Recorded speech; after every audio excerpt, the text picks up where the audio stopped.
Hola a todos. Estamos en la SEC Te Lleva a AJA 2020, resumiendo los principales estudios presentados. A continuación, los resultados del estudio RAPID-CTCA.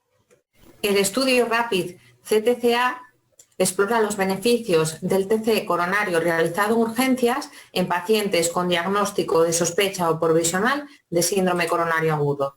Como introducción, el TC coronario está estudiado sobre todo en el campo del dolor torácico estable. Se sabe que aumenta el diagnóstico de enfermedad coronaria, aumenta el número de coronariografías invasivas y de revascularización coronaria. También se aumenta el tratamiento farmacológico aplicado a los pacientes y tiene efecto beneficioso en la evolución, disminuyendo el número de visitas médicas y la incidencia de infarto agudo de miocardio.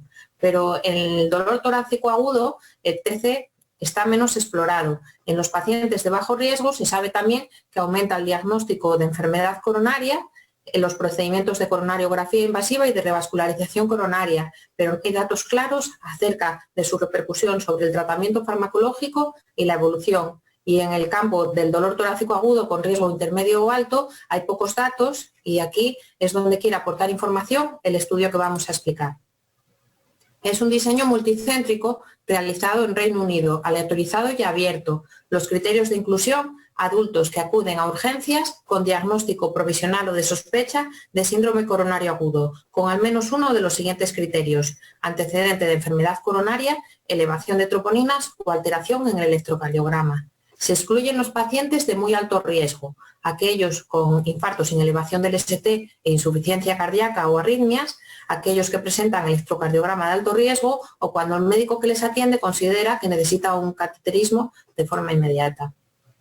Se aleatorizan a TC coronario y manejo habitual o solamente el manejo habitual. El seguimiento es a 1 año y el objetivo primario es el combinado de muerte por todas las causas, infarto tipo 1, que es el espontáneo, y el infarto tipo 4B por trombosis del stent.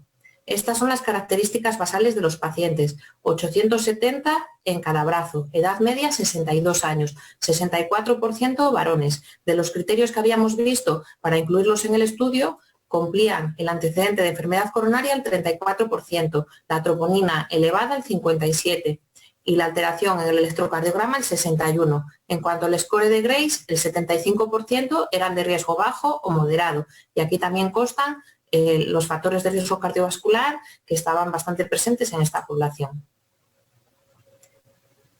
En cuanto a los resultados, el 87% de los pacientes del grupo de TC realizaron el TC coronario, con una mediana de tiempo de espera de 4,2 horas.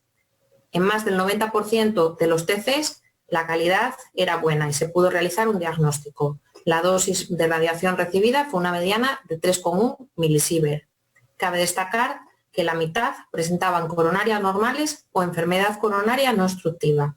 En la tabla de la derecha tenemos a los pacientes divididos en cuanto a los resultados del TAC en enfermedad coronaria obstructiva, no obstructiva o coronarias normales, y vemos el porcentaje de coronariografías invasivas y de revascularización coronaria que se realizó en cada caso.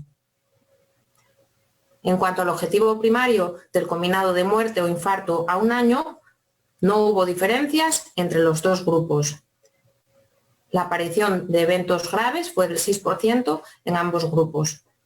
No hubo tampoco diferencias en ningún objetivo secundario individual, ni en la mortalidad por todas las causas, la cardiovascular o por enfermedad coronaria, ni en el infarto no fatal. Analizando por subgrupos preespecificados, tampoco se vieron diferencias. En el grupo del TC hubo una reducción de las coronariografías invasivas realizadas, que fue una reducción absoluta de menos del 10%, pero el porcentaje de revascularización coronaria fue el mismo, en torno al 30% en los dos grupos, y tampoco hubo diferencias en cuanto a los fármacos prescritos, ni para tratamiento ni para prevención. Tuvo algo de impacto en la práctica clínica, aumenta la certeza diagnóstica del médico, la satisfacción del paciente, pero prolonga el tiempo de estancia en el hospital, 5 horas más están de mediana, y aumenta los costes. Y no tiene repercusión en el número de visitas posteriores a urgencias o de ingresos por dolor torácico. En conclusión, volviendo a la tabla del comienzo, la utilidad del TC coronario en el dolor torácico agudo en pacientes de riesgo intermedio o alto, pues hemos visto que el diagnóstico de enfermedad coronaria es similar, que se reducen las coronariografías invasivas realizadas en una reducción absoluta de menos del 10%, el tratamiento farmacológico y la revascularización coronaria es similar y no afecta ni a las visitas posteriores al hospital ni a la aparición de infarto de miocardio en el seguimiento. En conclusiones, el TC coronario realizado en urgencias en pacientes con diagnóstico provisional o de sospecha de síndrome coronario agudo de riesgo moderado o alto no tiene efectos sobre el tratamiento general ni de prevención del síndrome coronario agudo. Evita menos del 10% de las coronariografías invasivas con la misma tasa de revascularización coronaria en los dos grupos y no repercute sobre la evolución clínica a un año, asociándose a un ligero aumento de la estancia hospitalaria y de los costes. Estos resultados no apoyan el uso rutinario del TC coronario en este contexto. Y eso es todo. Continuamos con más novedades en la SEC te lleva a AJA 2020.